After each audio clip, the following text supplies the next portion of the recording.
And as always, we're back once again. This is Half Hour Henshin. I am one of your hosts, Sleepy Witch, joined by. DJ Azure to 2.5D here talking to her. We got 3 episodes to talk about as always. We got a little bit of news. Hopefully, we're not going to go as over as we did last time. Oh my god! I mean, there was a lot to talk about. Oh And my god! it was the first episode for Arc, which like I feel like we were like, yeah, dude, this was awesome. Yeah, hell yeah, Arc. Oh man, but this week, man, what's the big thing you want to talk about this week? Oof. I mean, as far as Gotchard, I'm just happy it's a Kaijiki episode. Yeah, exactly. I've loved the fact that Kaijiki is just the guy. He's just a little guy in a season full of literal little guys created to be little guys. I think Kaijiki stands out above the rest. Exactly. But it's really great though, because like they use Kaijiki to basically talk about how they can make Lachesis more human. It's great because it's all about memories. It's great.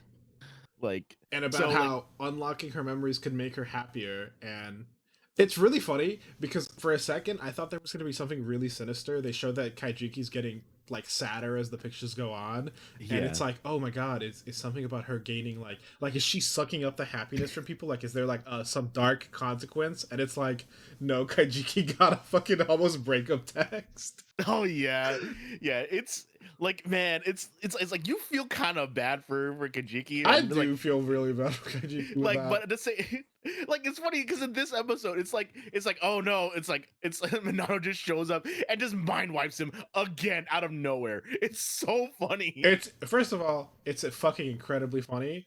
I do love it's very cute how like they're having this whole thing about Lachesis being human, and like Hotaro sees that Kaijiki is sad and does not pay attention to a single thing, and he's so distracted. He's like, my boy's sad, I gotta go help him out. Bye. Exactly.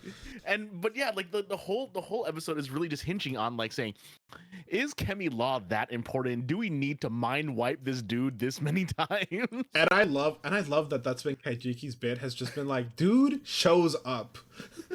Especially in places that he really has no reason to be, you know? Why the fuck was he at that village? Because he found a random shaman to train under so that he could awaken. Like, what is Kaijiki doing in the background? Anything. Yeah, exactly. We love Kaijiki. Oh my god. I think we're Kaijiki stands on this channel. Exactly. Like you know, he got Zakuned, which is also hilarious. Yep. He's just involved. He's just out there doing things. Yeah, exactly. And it's like and it just works because like, you know, he's just like, he basically was established as being like really into the occult and like, you know, finding these weird things. And he was the first one to like see Akemi as well too, technically. Wait, actually kinda. Because he ran into Steamliner like from the start. Yeah. Like, he's so the one, he's always out there like looking out for things. And it's exactly. and it's just kind of cool that we have like a guy whose bit is that he's like just the normal character. And we didn't have to like give him an arc about becoming a writer or anything else. He just got to do his thing, and he was living a happy life. And yeah, exactly. And he's the only one that's actually getting into a relationship. Like, you know, it's really funny. Like, he actually is living like this C plot that we all just want to know more of, but at the same time, not like having the mystery of what he's actually doing or like, why are you here? It just makes it even better. Like, we don't need to know every detail of it. We don't need to know every detail about it, and it also makes it flexible enough that like you could do anything, and then it's like, yeah, Kaijiki might as well be here. Of course he's going to show up randomly in the background. That's just Kaijiki. He just does things when we're not looking. Exactly. But yeah, like we basically learned that also mind wiping isn't actually mind wiping. It's just sealing away. And it does lose effectiveness if you get mind wiped as many times as Kaijiki has. I just love that also that has come back to be like hey, Kaijiki's the one person who's had to be mind wiped like 25 times over the span of the series. Maybe that's affecting him. Yeah, and it's great too because they're like saying, okay, maybe we can make an exception for Kemi Love with him. But yeah, it's really great. Yep. We get the other side of this story where his girlfriend is feeling miserable because she can't remember basically kind of making up with her brother after the Kemi stuff.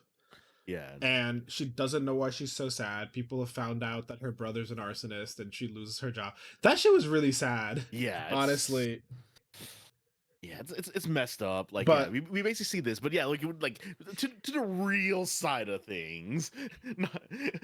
Yeah, like, yeah, pretty much they basically bring back her brother, and her brother is just as messed up as he was before back in Kyoto. well, this isn't her brother. The guy they Oh wait, brought up. The oh Malcolm this week wasn't her brother. oh wait, oh right.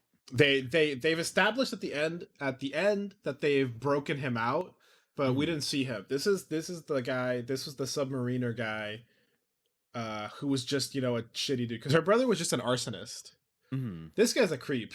Uh, I also just especially like they're like, oh, he's only captured women, and then Rene shows up, and it's just like, oh, my sweetest prize, and I'm just like, you get the fuck away from her. Yeah. Oh man. But yeah, like, yeah, so yeah, pretty much, like, yeah, Kajiki is literally just running into everything. Basically, like, remembers all the shit again. Because, like, having a seal, like, it's basically like the whole thing where it's like, say, you could only, like, just putting random band-aids on someone. It's like, yeah, you could rip them all off at once, and that's what happens in this episode. Yeah, and it's here's the thing, it's kind of cool to see that they show him the chemis, everyone gets to see him, and he's like, I knew it, and you're a common writer. Mhm. That's awesome. He's Uh, so excited to know that Hotaru is a common writer again. yeah, yeah, Because, like, and also, because yeah, last time we knew was when yeah. Quartz was here. Yeah, he knew when Quartz was here for a bit, but the first time he ever figured it out was during the stuff with his girlfriend. Because remember Mhm, when he like calls out to him, he's like Hotaru, like Hotaru. He recognizes Hotaru like in the suit mhm, before he gets mind wiped. yeah, So, which is again another cute thing to kind of show that their friendship is cute and fleshed out, and they really care about each other. yeah, Um, but obviously the big thing is the last king's power can bring back the memories of chemis, so they can make amalgams out of people even without the chemis. mhm, So anyone could become amalgam at any point, which means yeah. obviously now Hijiri's brother next episode and even herself are going to be able to be amalgam. Yeah, but yeah, like this episode ends on a pretty crazy cliffhanger. Yeah, like, Yep. With yeah, the other guy from that episode, because it was like two different wanted dudes who got broken mhm, out. It was yeah, this guy who was like a murderer, and it was her brother who was the arsonist. mhm. But And yeah, like, yeah, but it's like, it's, yeah. Kajiki is basically like saying, "Oh, I need to I need to see her," and then, yeah, basically just bam, like, it's like, oh yeah, no, amalgam time, and then it just ends with them transforming. yep, and she's got it is a cool shot seeing them like run and Kaijiki's just Mm, standing there. yeah. Um And this is like right after, like, he gets to, like, as part of the inner circle and not have his mind wiped anymore. It's like, okay, fine, we'll make the exception for you because, yeah, because having honestly, you we don't just know what to do with you at this point in time. exactly. We've run out of things It's to do with Kaijiki. oh man, but, like, what is it? This is episode 44, which basically means that we have, like, we basically are dealing with yeah, the sister next episode, and then Yep. yeah, 5 more episodes after that. I really wonder what else we're gonna do. Yeah, and we got Clotho who got buffed up by the last king, Yep, and as you were guessing. to give her her heart's desire, to like take away, the thing is again, to take away her like hurt, she basically took away her memories, which is going back into the themes about like Mhm. memories and everything. Yeah. uh So yeah, like, yeah, pretty much while Lakeis is gaining more memories and becoming more human, Clotho's losing her memories and becoming more monstrous. yep. Yeah. uh Oh but yeah, man, yeah, and that soon was we're gonna have fun. the Daybreak movie, which I'm super excited about. That'll be the debut of Gav. We Oh saw like yes. the announcement that it's gonna be Exile Tribe or Fantastics from Exile Tribes are gonna be doing the theme song called Got Hmm. Boost. Yep, and it's great because, just like chemistry and what was it? Realize and, I mean, Kamen Rider Saber was just no, Kamen Rider Saber was Almighty. Revice was Deal with the Devil, but I forgot what the theme song name was for that one. But yeah, like, it would, like, we have another pun title essentially because Got Boost is Gabu. Gaboo. Yeah, Yeah, so to be it's fair, great. I feel like the chemistry pun is superior, but that's just because Kemi's story, especially with just the joke that like X is not sounded out in Japanese, Well, like for a lot of things, like I have a chart for this. It's really funny. yes, But yeah, but super excited, dude. The trailer for Daybreak, like someone subtitled it. I'm yeah, so fucking excited. That movie looks so cool. yeah, and it's like, oh my god, he like Daybreak Kotaro is going through shit, man. Like he has an eye patch, like everyone's just dying. He Like has an eye patch. man, Yeah, he like well, the thing is, he has an eye patch, but the important thing about that is that he lost an eye, yeah, and we get to see that in the trailer. That it's just like him on the ground, like screaming.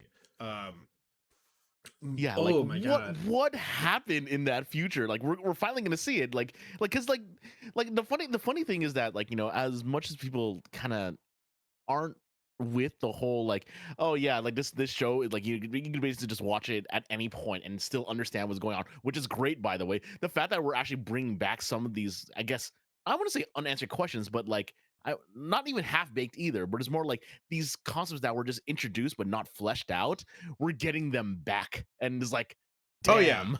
and it's like, man, one of the things that is like breaking my not breaking my brain, but the thing that I'm thinking about the most is the fact that like we're assuming that in the future Rin is dead. Mhm. Specifically because Girion won.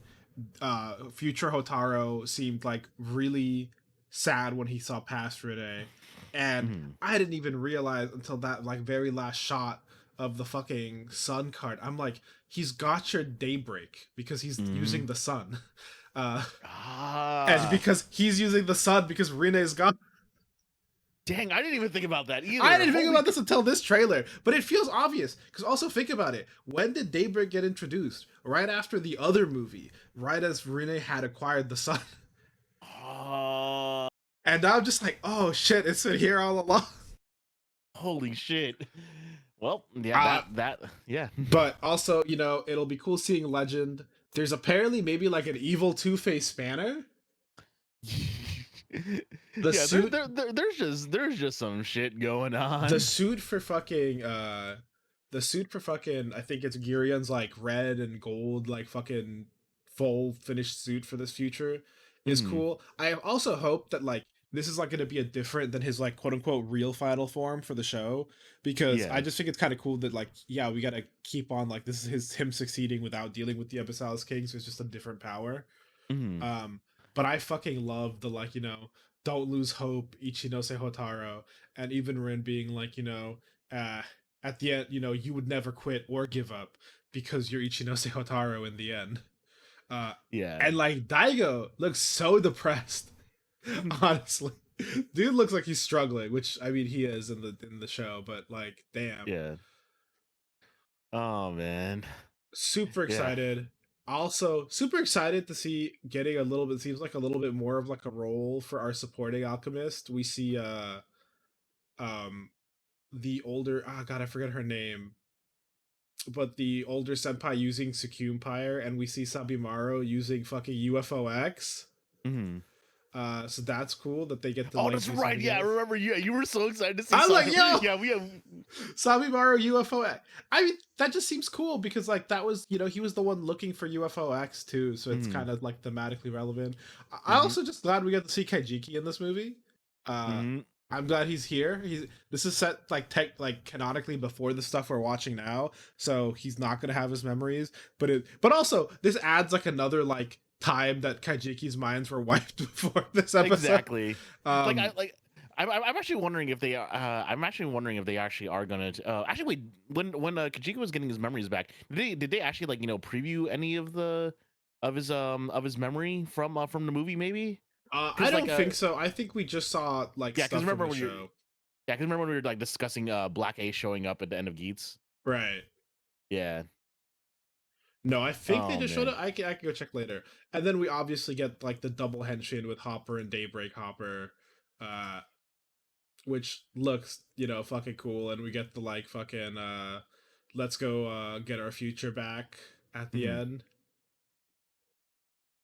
Super excited. The suits for this movie, like the special ones, look really nice. Hmm. Uh, I saw someone say that they think that like the final suits, like card based, are gonna be Hopper Hopper and fucking Liner Liner.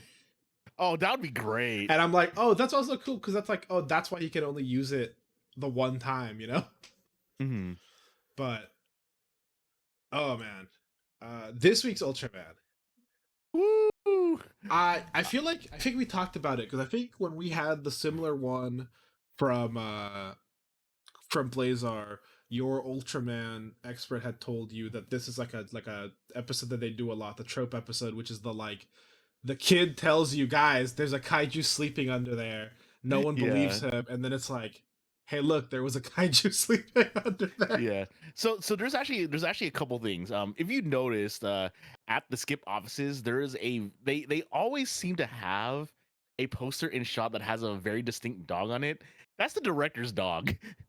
That's cute. I like that. Yeah. Also, oh man, they I think they just told me too that I think the president or like the leader of Skip Mhm. is actually a Sentai, is actually from Yeah, yeah. I think I Sentai. was telling you about that because he's Abba Red from Abba Oh, Ranger. that's right. Yes, yes. Oh So man. that was cool. I didn't recognize him, but it has been a couple years, like a good chunk of years since Abba Ranger's been filmed. Uh, Mm, it was really funny because that was the season where, as a Red, his like kind of main thing is that he was taking care of like his younger sister that was basically like he was like her dad, and so mhm. it's kind of cool seeing him in like the fatherly role of Yeah, like the team. yeah, yeah. But also, oh man, like this episode was just like so much fun. Like we get to see like a lot of character moments, which is like and this happens so fast too. Like it doesn't focus on any one character, but like we actually get to see the stuff about the kaiju. We get to see them actually do the investigation stuff. Like oh cool, yeah, that's right. We know an antique person that might be able to help us with this. Yeah, the second hand Like shop guy. I yeah, also like exactly. because it's not the GGF, and the GGF, is like a military organization that takes things really Mm, seriously, blah blah blah. That like they get a call from a kid being like, "I've seen the story. There's kaiju under here," and they like take it seriously, and they're like, "I mean, we gotta investigate every request. Like that's the job, man." yeah, yeah. Like Ishino questions it, but he realizes that maybe there might be something here, and it's actually really great. Like Ishino like is instantly in, and I love it. He's yeah, he's Yeah. he gives you a cool vibe, and I love that like it all starts with like a little trust. Hmm. Um, I also just love the vibes of like this kid came in, took a fucking like put in a thing like, oh, I think there's a kaiju here, and they just like not only did they run with it, but they drove the kid to the site. Hmm. Yeah, and then like it's like we basically see that it's a site that his dad is working at, and like his dad's like kind of like saying no, don't be here. It's just a story. Don't you don't need to believe in this story anymore. Yeah, and first of all, going skipping a little bit, I guess to the end. I also like that with a lot of the Ultraman stuff, like the stuff we were talking about, there is no like straight like right or wrong answer. Mhm. The dad is Exactly. correct that like, hey, dude, there's a lot of people who lost their houses, and we need to build like affordable housing for them. We need to build apartment complexes so people have like a place to live. We're not doing this Hmm. out of like malicious intent just to like make money. We need to like provide people who have lost their homes places to live, Hmm. and it's like that's a good thing, you know. But Yeah. unfortunately, it woke up this kaiju because of the area that it was in, and so it needed to be done. They needed to just do more research into it, though. Exactly, and it's actually like really fun to like see the kaiju appear and stuff like that. But The you only know, the only thing is, I wonder if this is just gonna be like a thing that we just kind of gloss over, or if it's gonna be a thing that maybe they bring back. But the fact that like the construction company was like, oh, we already did like the ground checks and there's nothing here, and the kaiju was like so high up that like his feet were sticking out when they were starting mhm. excavating, and I'm like, it does not seem like you guys checked very well. Well, I'm assuming they probably like checked and they were like expect they weren't like they were expect if there was a kaiju they probably wouldn't have seen it because like we didn't know that that was a feat. They just thought, oh, this is like a Mayan pyramid. What is this doing here? Sure. No, but I meant Yeah, like they said they did their checks, so I assume that would be, you know what I mean? Like, cause you like before you like drill or do anything like that, you do ground checks to see if there's shit yeah, under there. You know, cause you don't want to like drink, or you don't want to like drill into like sinkholes and shit, make everything y- worse. So I'm yeah. like, that I feel like, oh, because it could be a thing where it's like, oh, you know, they checked, they just didn't find it, or it could be a Mhm. thing where like, you know, this is the city where like the big K incident happened. There's obviously something going on. Maybe that's part of it. Maybe the fact that like the city isn't paying enough attention to the Mhm. kaiju's is going to be like a big thing. Uh, Yeah, yeah, like, yeah, we could figure that out. But but secondary man, thing that I really liked at the antique shop, I love that fucking Ark is talking to him in reflections. yes, and like, yeah, like, really like showing that, they've been working together for what, 3 months, like, Yeah, yeah, and they so like, like communicate, which is, you know, a little it's a different vibe for Blazar, where Blazar was mhm, just kind of grunting most of the time. mhm. Oh man, yeah, yeah, there's a lot there, and then we actually get to the fight itself, and man, Oh my god, it feels oh, like they're that trying something. shot. Yep, like they're trying something different every time. I hope they basically like do something experimental like this, because like the like last week, like, we got like a really good like sense of scale, because they were showing off all the miniatures, like, showing Arc fighting, and like, like watching him through the buildings and And stuff not like only that. that, but that was all like one continuous shot with no Yes, cuts too. So it was like, oh my god, not only was it super cool and super well done, but it was like, technically no cuts. but it was, yeah, technically not good. Yeah, like, it's like I love the one takes, like, when people do that. It's like whenever you see something like pass across the screen obscuring, it looks like that's a cut point right there. It's so funny to like think about. But yeah, like, we got like such great things. And in case you guys are wondering what this week's was, is that we were seeing POV shots from Arc, and I was not ready for us to see it through the kaiju. Oh yeah, and we just get to see the POV shot of like the kaiju arms just like beating the shit out of Ark. Yeah, exactly. It's great. And yeah, like, yeah, basically, like, yeah, he basically gets like thrown down to the ground, and then basically goes into the kaiju's eyes, and you're like, wait, what? And then, yeah, you get to see, like, you get to see yeah, Art get beat up through the kaiju's eyes. Yeah. And then we basically just get to another oneer shot. Well, kind of oneer shot, where basically, like, it's kind of like low to the ground, like really showing the scale, and just like really just showing off the miniatures. And it's like so awesome how they did that. Yeah. I also did like that, like when the fight starts, we started with like a fucking action transformation where the kid gets Mhm. like is like getting sucked in and Ark has to like jump in to grab him mid transformation. Yeah. Oh man, but yeah, like this fight was just so much fun to watch. Like it's like a good third of the episode is just the fight itself, and yeah. Yep. Oh, also talking about the kaiju awakening, Ishido, no hesitation, starts blasting. Oh yeah. I mean he's the defense guy. He knows what's up. Yeah, But exactly. I just love that. I just love how Ishido just like says, okay, what we need to do this now. yep. it's And it's here great. the thing that I am that was so intense is that like fucking Ark basically ends up using his beam to like fucking make a hole that just like is so fucking deep that he chunks the kaiju. Yeah, and then we get another part of the fight. It's like the fight's not over yet. He gets pulled down, like he gets sucked in, and they basically have a fight into the earth, and they Yep. just have this free fall fight. I'm like, And then this he like like blasts this is them and then episode uses the, two. yeah, he like blasts them and uses the blast to like fly out.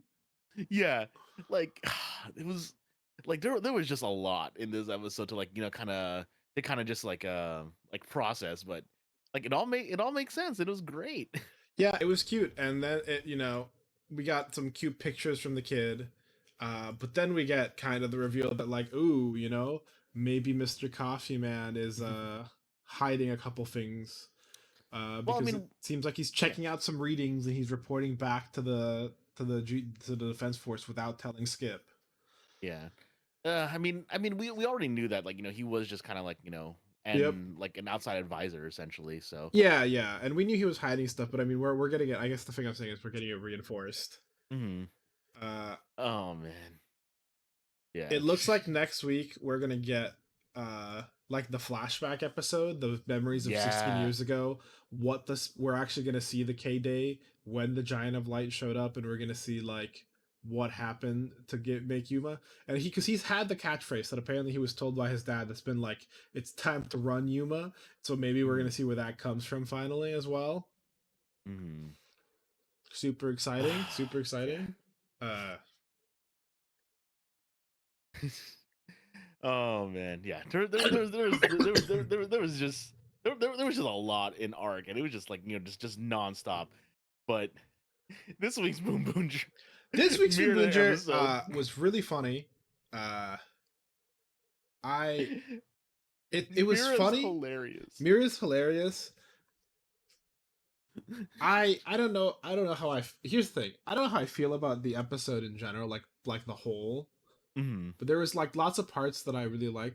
I really love this little beginning at the beginning where it's fucking Boom Violet and Diesel fucking like we have their little open cleaning signs and they walk past a fucking bathhouse and like a bathhouse slash sauna and you see Chaishiro in there and it's like, oh yeah, we did establish that Chaishiro was like a sauna guy. Yeah, And so it's exactly. kind of funny like having that come up, just like And as a little side thing. and the funniest part too is that because it's like I'm assuming with the lighting, it's meant to be like super early in the morning. They're just annoying people early in the morning. Yep. Oh man. But yeah, like the big gist of the episode is just the fact that Mira's fiance from episode 1 is like depressed over the Boon Boongers and gets offered by Cannonborg to do stuff.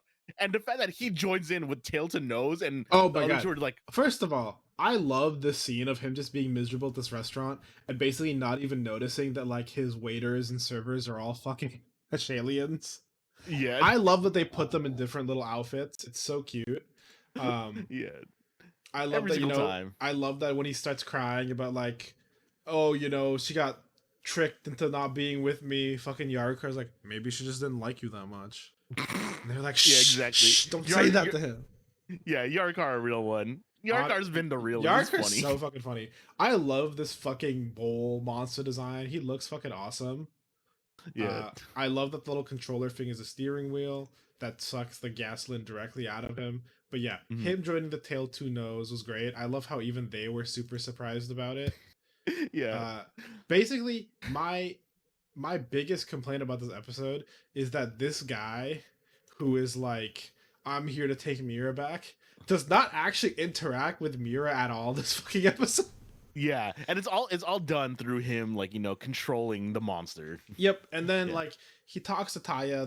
He like talks to Taya and he talks to Sato, but like especially because like the whole bit is that Mira was like really angry this episode in the previews and stuff, and so in Mhm. my brain it was like, oh yeah, this guy came back and is trying to force her to be with her, and it's like, no, Mira's just angry because she was angry. She didn't like that she was trapped. Even though it was really funny that she was like relaxing in the bowl for She was just vibing. Everyone's trying to open the bowl, and of course, Mr. Traditional Chashiro is the one that knows how to open it. he's like, yeah, you got to know how to do this. And it's like so funny because we get to see the like Joe in the like fancy inn being like, it's like when those fancy inns serve you food and you can't open it. Shiro's like, you got to know how to do it. You got to put pressure on both sides so you could let air escape. And it's like, Yeah, we just keep learning funny things about Chashiro. How he just like learns all this like manner stuff. But man, Mira just going nuts this episode. yeah. And on one side, I get it. It's a thing to show that like, oh, she's grown. She's a little different now. She's like doing her best to her Mm, boyfriend or whatever. But it just also feels like we had her get mad for no reason just so that her mhm. boyfriend can see this and she's not gonna really interact with him at all. Yeah. Yeah, And I actually didn't realize she didn't really interact with them in this she does episode. it and he doesn't see him and it's all in her like his memories and like again, it's one of those things where like because Sentai is like a thing for kids, I kind Mhm. of wanted him as someone who was like, you know, basically like trying to take ownership of Mira as a person. I wanted him to be reprimanded a little bit more because it's like we got Yeah. to remind kids like, hey dude, people don't owe you anything and they can live their lives however they Yeah. want. um But yeah, like this episode goes by goes by fairly quickly. Yeah, yeah, yeah. it's also really fucking funny watching Mira come out and basically no diff this guy. Yeah. Like she comes out, fights him 1v1.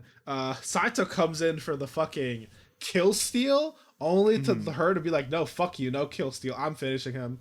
Yeah. Then they basically do like a mutual kill steal. Halfway through, the controller breaks because I guess the gasoline is maybe too uh like concentrated from one person or whatever. And Mhm. Cannonberg talks about like, oh, maybe we could gather richer gasoline from a single Earthling. And this has like my favorite fucking bit of the episode, which is he's like, I suppose not. He walks out and leaves the restaurant, and you see the fucking restaurant owner who's been tied up in a closet just like fall out. Mhm. And I'm like, oh, that's why they were working at the restaurant. They just took Yeah. over. Yep, because that's what they do. Yep. We can see that Saito could put up a basically a little controller shield, which is cute. And then Mhm. we basically see him turn big, and we get to see fucking Mira immediately go to like, I'm grabbing the trailer, I'm gonna do builder, and I'm gonna fuck this guy up. Yeah. To which she does. Yeah, no, it was a quick fight. I feel like. Yep. Oh man, yeah. Yeah, not much else other than that, really. Yeah, yeah. The big thing was just watching Mira fight. Also, I really appreciate having both fucking Boom Diesel and Banderas as their suits at the same time, especially because like Boone Diesel's like finisher is like fully CGI, so we get to see that Mhm. finisher, and then we get to see the like physical finisher with Banderas, and I love Mhm. seeing them fucking pose together at the end of the fight. Yeah. It's like yeah, we're teammates and like I love that. Very cute. And then the ex boyfriend leaves. He decides like, oh yeah, she's decided what she's gonna do. She doesn't need me as part of her life, and he leaves. And it's kind of like, I don't know. I still feel a little iffy about that. I love the Mhm. fact that we get more costumes for the Australians in the next episode preview, though. I love seeing Yeah. them in little costumes. It's great. Yeah, like seeing them do that. And we also see Orange's Break's gonna be a detective, Yeah, the the Candy lollipop, Detective. the candy. And it's time for Taya's dream to come true for Boone Red 119. Yes, yeah, then yeah, we're finally gonna see. Wait, why does Joe have an afro?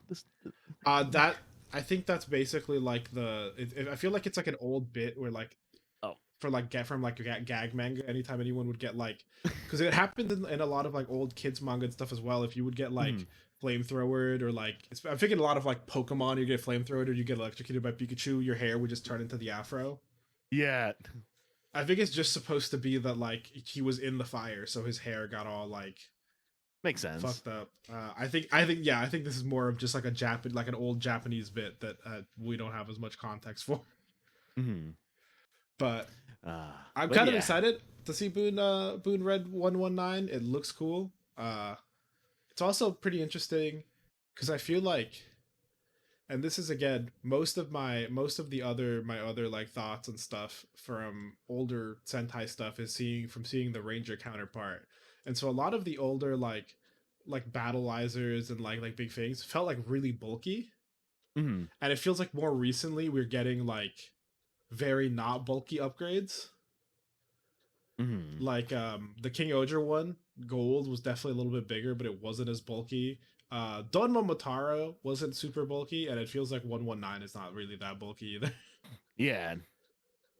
But yeah, we'll end up seeing it next week. I'm actually really curious as to what they're gonna do with all the especially with this really funny looking 119, or not Oh yeah. 119, the candy detective.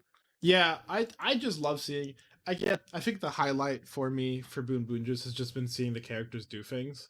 Yeah, Uh, exactly. and again, that's kind of why like the thing that hits at the beginning of this episode is seeing Chishiro fucking in the bathhouse, because you're like, Hmm. yeah, it's been established that that's a thing that he likes and that he does.